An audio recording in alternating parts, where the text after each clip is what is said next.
I'm Taylor Vick, and this is the Real Estate Fund Insider. We're pulling back the curtain on how to grow wealth and passive income through real estate investment funds. When it comes to selling an asset or closing a fund, there's more to it than just what the real estate assets are and what the price is.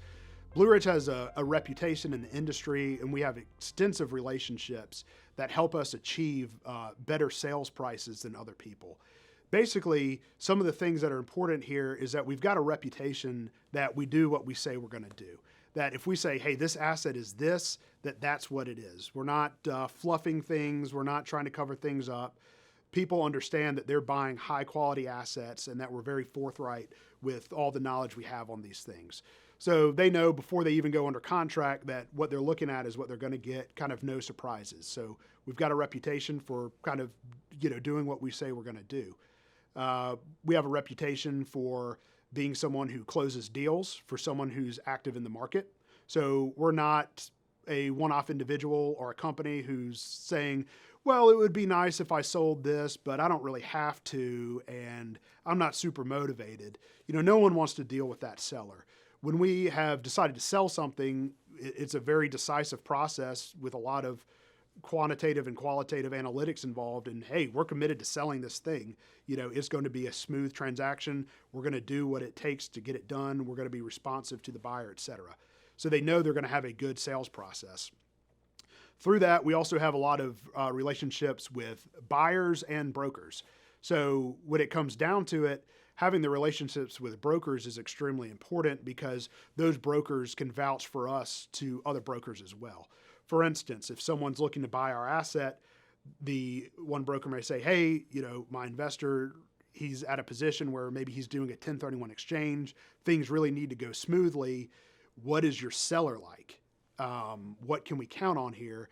And our broker is going to put their reputation out there if the buyer hasn't heard of Blue Ridge and say, look, I've seen these guys perform. I know how they act. I know what they do. This is going to be good for your guy. He's going to be able to accomplish his goals.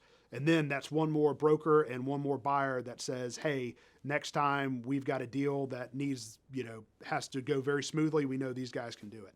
Also, just the quality of our assets. We keep things up. You're not going to have repairs. There's not going to be much to worry about. You're buying quality real estate from us as well.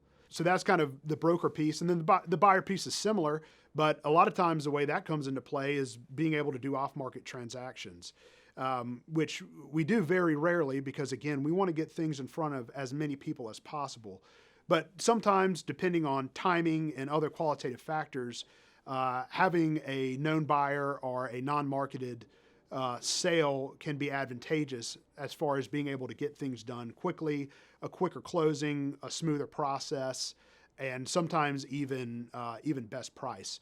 So, when you're selling any asset, especially something like real estate, which is illiquid and takes amount of time, you're looking at not just the price, but also the execution or the transaction piece. Is it someone who closes in 3 weeks or someone who closes in 90 days?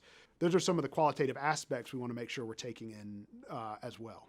And then, another thing with other buyers is that we know what they're looking for and we can kind of construct our portfolios to appeal to them. So for instance, in our residential, we're using, a certain brand of smart locks. Not only does it save us a lot of money on management and make our tenants' lives better, also there are other buyers or owners of real estate who use that same software and that same hardware. So they look at us and say, boom, we can integrate this into our system on day one. We don't have to go and change 100 locks. We don't have to try to use someone else's software. Day one, we can open, close any door. Our tenants have the same app that they use. The transition for them is easier. They're using the same payment portal.